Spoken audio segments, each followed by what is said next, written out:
Good afternoon, good morning, good day, and hello to anyone listening to us from around the globe. This is Consultervation Podcast. I'm here this week with Kevin Turnbull. Kevin, I should really go through your immense credentials. I wouldn't bother, Dave. I wouldn't bother. No, that's true. Kevin is, of course, our Vice President of RLC Consult.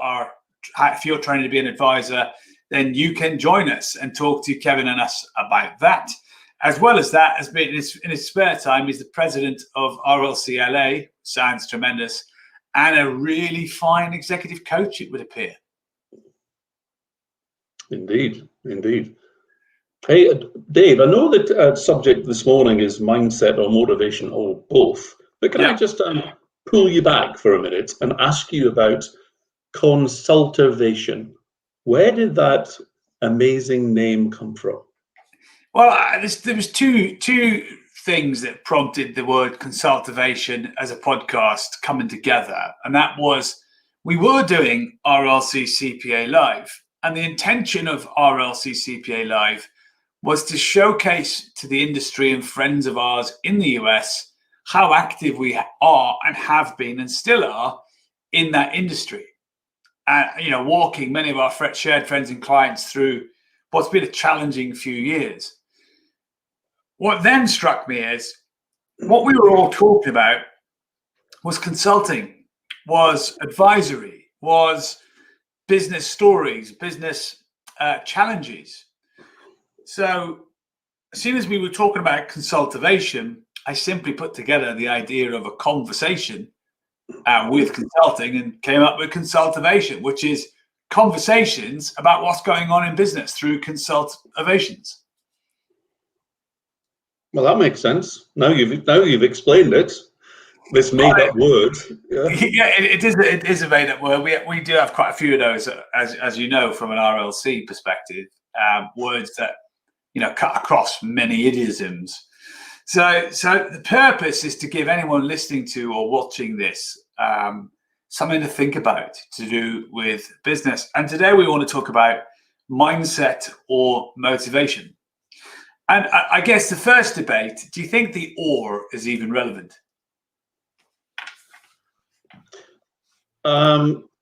Possibly, because there's an and there, right? It's an and or. But what's the question? Is it which is most important, or I think so. Or the chicken and the egg, which comes first? Well, that's too deep a question for a show like this. The chicken and the egg. I'm not sure. Why did the consultervation cross the road? That's what I want to know. That's a very good question, Kevin. And there's a whole range of alternative answers.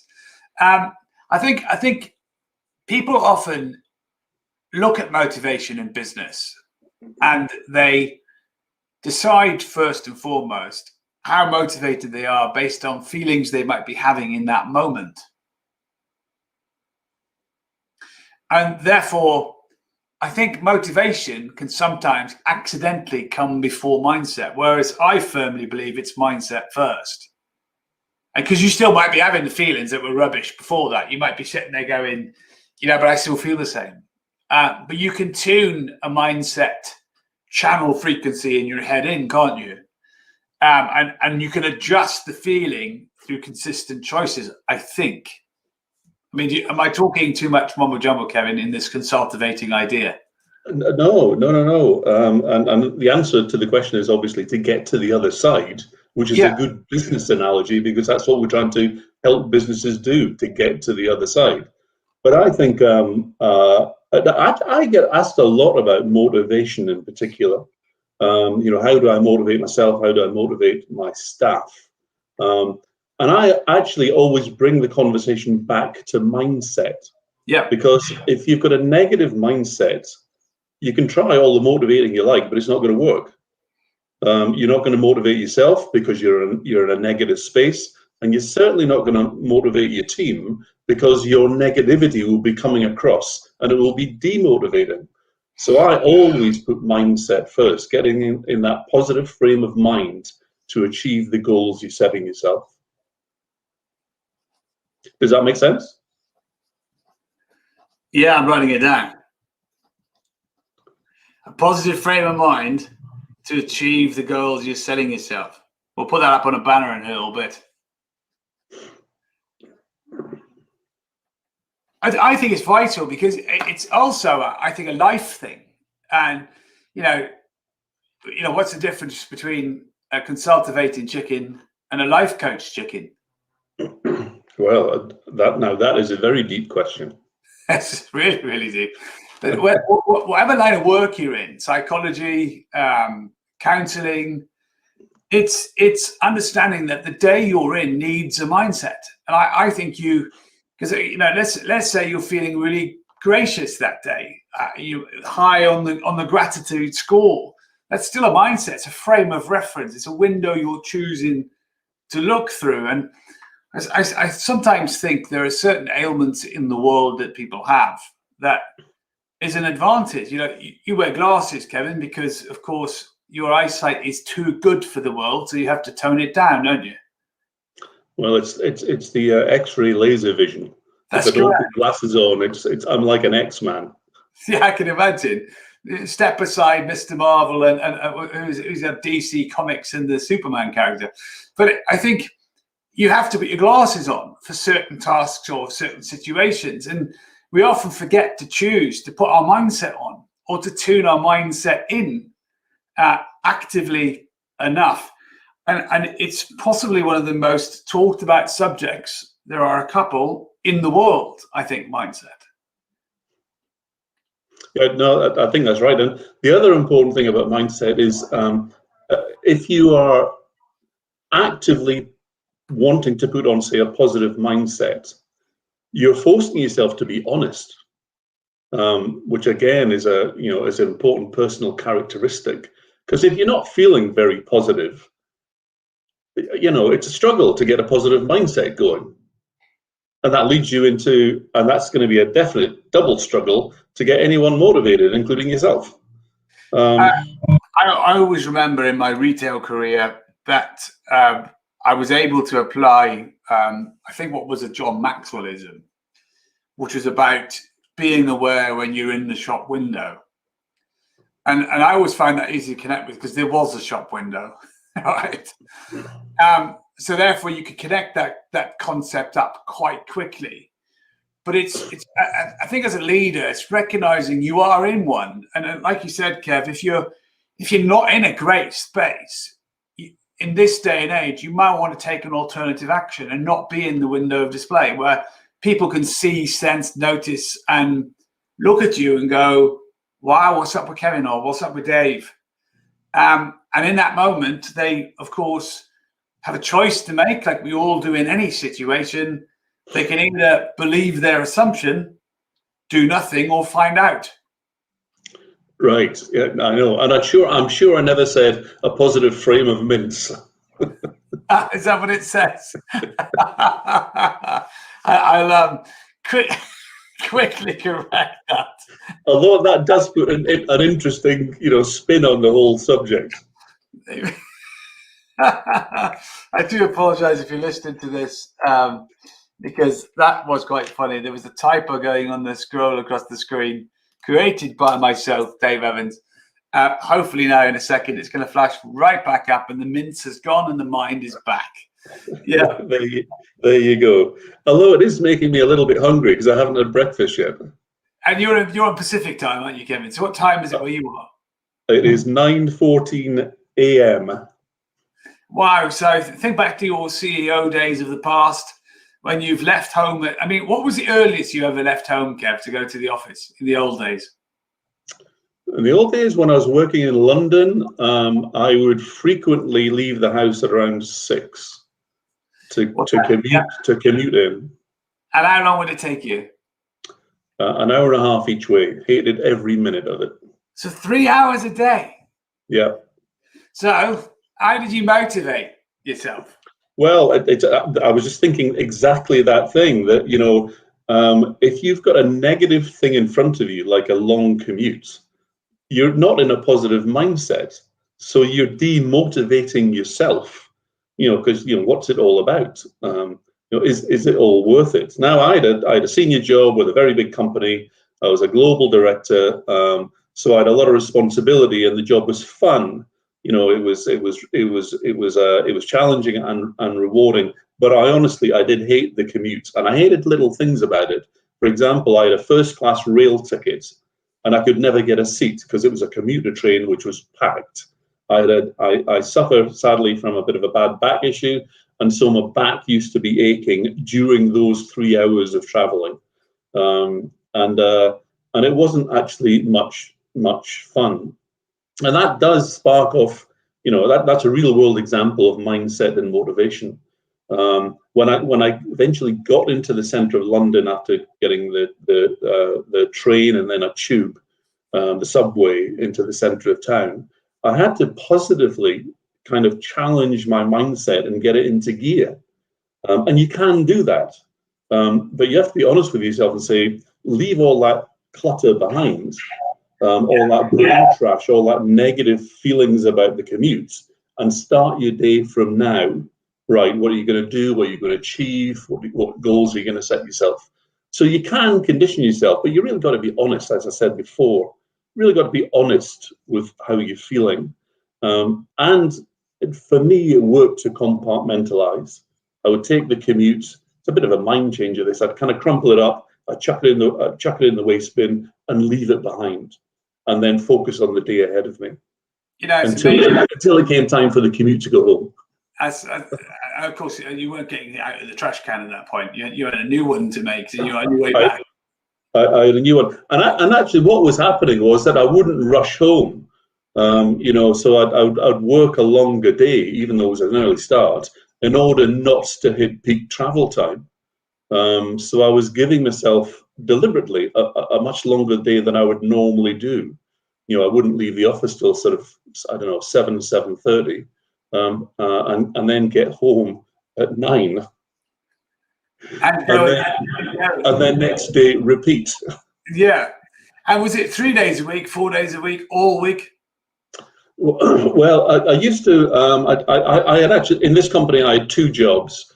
So I was a global director, and then I was also CEO of a subsidiary of the company, which was an internet play. It was an online retailing play. And the office for that company was not far away. So initially, I was spending 1 day a week in London and 4 days a week in a place called Milton Keynes, in our new online e-commerce, fancy offices. And I did that for 2 years until my boss, who was the group CEO, said, "We actually want you to promote yourself to chairman of the online subsidiary and spend more of your time working on your global director role." And I was kind of, okay, does that mean you want to be in London like a couple of days a week? And he said, no, more like 5 or 6. So that started this commuting thing. And I definitely didn't enjoy that. And it was one of those weird jobs as well, where I was the global e-commerce director. So, and this is in the early days of e-commerce. So this is 94 to 98. Where it wasn't really, Amazon was just a kind of, I'd be telling, this was in the automotive sector, so I'd be telling dealers that this is the future of, Kindles and things like that are going to take over, and they said, no, it'll never happen, things won't change. But I was traveling around the world to our subsidiaries in Singapore and Hong Kong and Australia, kind of saying, you've got to have a website. And there wasn't much fun in that, to be honest, because it seemed obvious to me, and I wasn't going to build it for them. So they had to, deploy local resources. So it was at embryonic days, but look where it has all turned out. We're Amazon, biggest company in the world, so on and so forth. So let's pick on mind changes in a moment. But first, think about the last 18 months, 15 months of COVID and the commute. I'm hoping companies begin to realize is a thing of the past, and that it's a much different cultural ecosystem that people start to think about. Because if you were to add up 3 hours a day, times however many days a week, times however many years, times however many minutes of your life, Do you think there's a need today for organizations to value that after what we're going through? I think there, particularly with like big companies and head offices, I think there will be a sea change. One thing that COVID has taught us is that we can work from home, and a lot of people that I talk to are quite comfortable with that.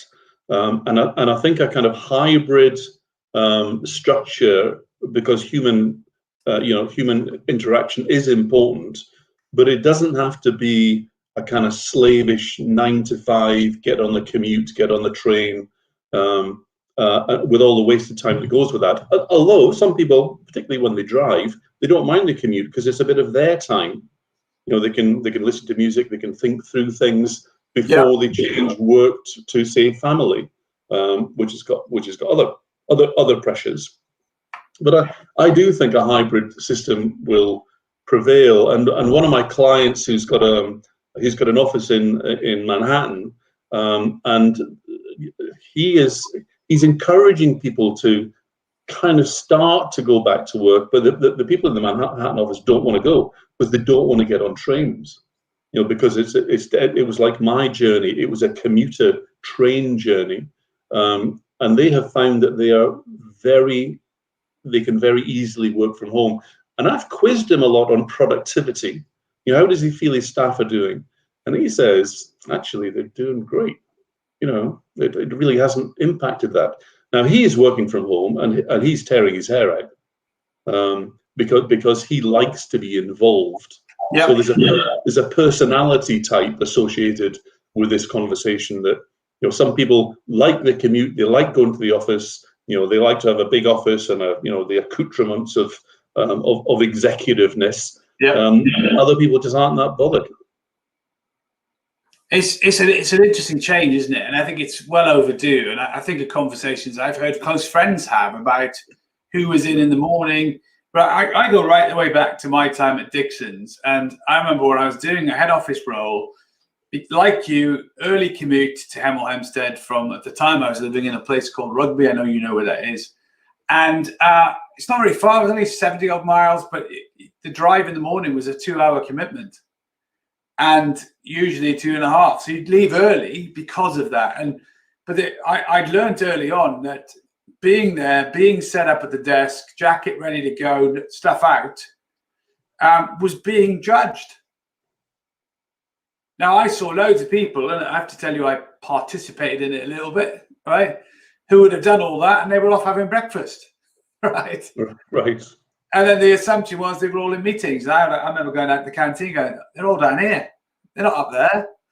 And actually, because they've got it the right way around, they've got set up and they're having a pause moment before the day starts. Maybe not. Maybe they were just looking like they were busy.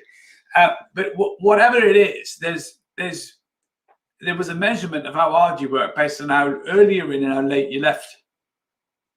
Yeah. I mean, I've worked for some big corporations where, if you want to go places, if you're a go-getter, in inverted commas, then you work a long day to show people that you're present. Which personally I think is, looking back, that's what I did, and it's kind of ridiculous. But there you go. So there's a human nature side to doing that. But if you think about this commuting thing, we're living in a planet that we need to green up a little bit.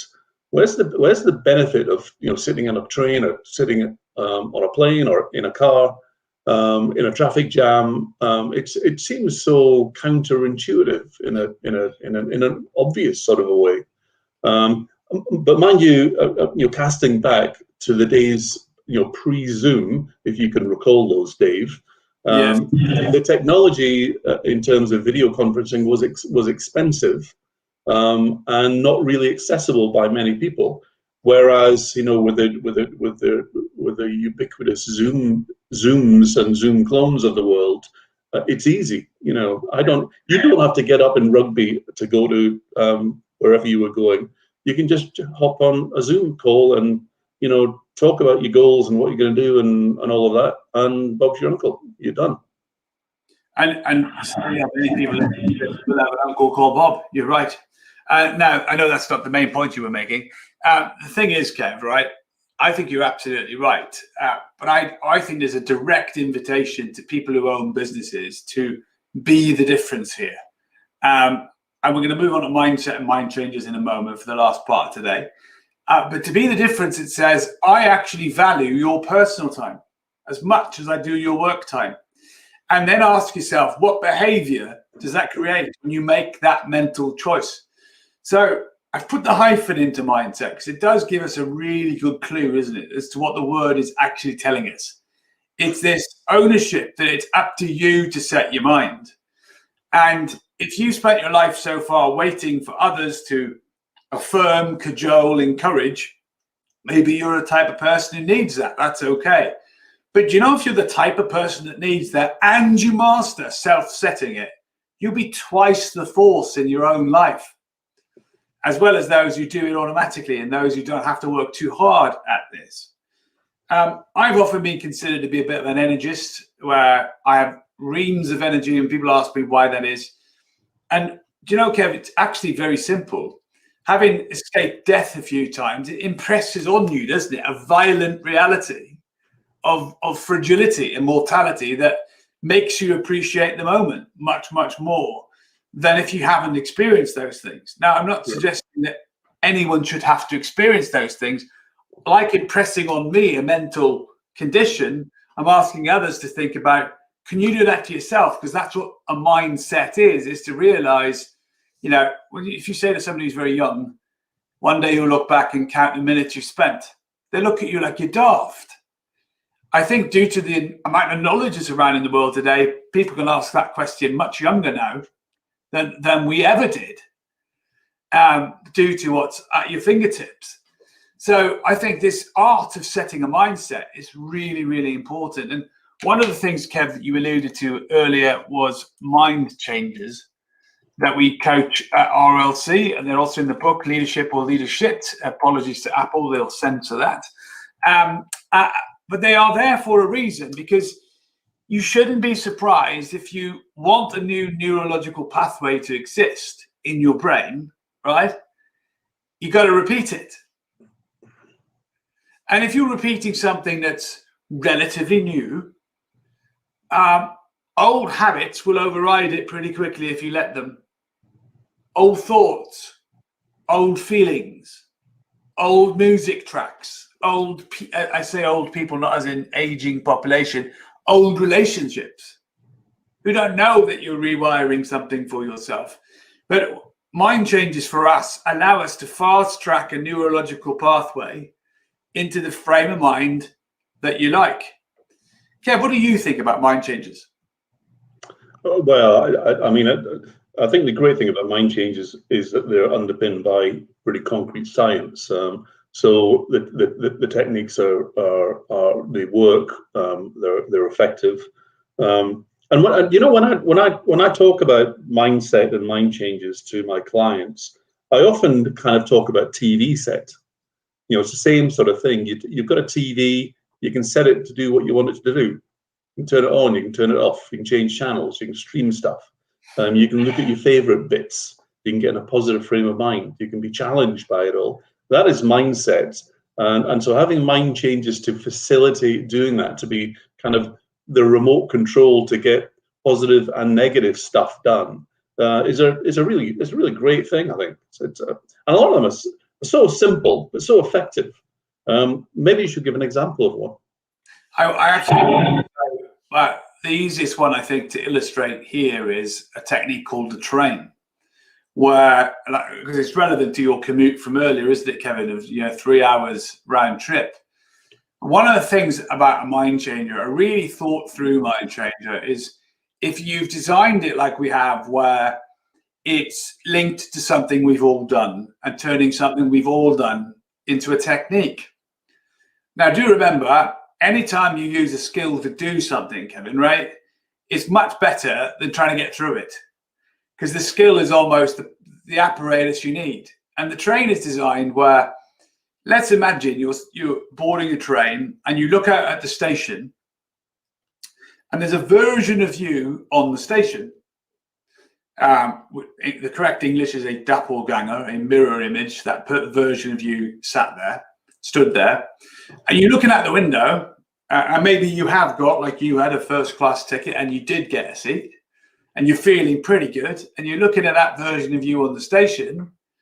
And as you look at that version of you on the station, they are going to keep all of the traits and all of the habits you no longer desire to have. And then as the train leaves the station and you that's on the station gets smaller and smaller as a direct distortion, and you're sat there on the train pulling away as it does, usually quite slowly, out of the station, that version of you begins to disappear into the distance. And ideally, either into the past or into a direct deletion. And you leave those things disconnected on the station as you go off on the train. That is a mind changer. And if you practice that process with things you'd like to get rid of, a classic one, Kevin, would be, I remember working with somebody who just got angry a bit too quickly. And they would do the train every day in the same seat, in the same place. And they would focus on them going into their working day, leaving that behavior, leaving that trait on the station before they started work. Did that make sense, Kevin? It makes complete sense. And the nice thing about the train in particular is that it's a bit of a parable as well. I know it's using kind of NLP techniques to train your subconscious in a particular way, but there's a nice story behind it, which makes it all the more powerful, I think. I totally agree, and it's finding the one that works for you. We've got a set of them, so maybe in the next few weeks we'll put a link out there with the podcast series and say, here's a couple you can select from. What I'm clearer on, as life goes on, these are the types of things we shouldn't be sat on as a group of experts or professional people. They should just be available. The squeegee technique, helping you delete something that's annoyed you in that moment instantly, is another cracker that was designed because at the time when I came up with the squeegee, I was dealing with the fact that I was getting annoyed by primarily our children who are saying stuff that if I commented would get offended by the comment. And I'm not saying it, I wouldn't say anything rude, Kevin, right? I'd want to say, really? Maybe not really as a phrase, as a dad. And you knew that you had to find a way to stop doing that. And therefore, a quick deletion technique allows you to instantly change that. And therefore, what happens next no longer happens. And there you go. I know you can't help yourself saying those things, but the fact that it worked, totally. Just a proof of the pudding. It's entirely true, Kevin. And that's the truth behind them, is they were designed with the end in mind, as Stephen Covey, the late Stephen Covey, would have said, but to solve the problem you were in. So that's where they come really useful. And going back to today's theme, once we explain consultivation, mindset or motivation, it's up to you. But if there's one overarching thing I'd like to leave people to think about, and then I'll ask the same question to you, Katie, and that is, your motivation is up to you. And if you're waiting for someone to motivate you, I've got free advice. Stop it. Look inside, seek help, get someone to cajole you, go to the people you trust. You got to own your motivation. And the best way to own your motivation is to master setting your own mindset. Yeah, so I think we're kind of saying that mindset comes first, right? It does, yeah. Yeah, I think so. There's a linear side to all of this. You can't have a negative mindset and have a positive motivation because you're fake. That's fake. Totally. And on that bombshell, as a famous TV show might say, is that, and we're not supporting it in any shape or form. Next week, we do have a bit of news that we're going to be bringing to Consultivation. As a small change we're going to make in the next few months, we'll still be recording this every Tuesday, and we'll still be putting this out on all the podcasts on a Wednesday and Thursday, and giving you the tasters throughout LinkedIn and a few other places during the week. So if you want to listen to a bit of it, you can. So that's good news. I'd like to thank Kevin for being with us again from LA. Mr. Turnbull, we appreciate your support. And a shout out to Eric Speck, who's not with us today, our stable guide, who's here every week. Unfortunately, is slightly unwell today. And Eric, officially on the podcast, we do all wish you a speedy recovery, sir. And to some of our friends who, as of next week, are coming back to join us for some super discussions about business. Therefore, Kevin, CONSULTERVATIONS. Makes complete sense to me now.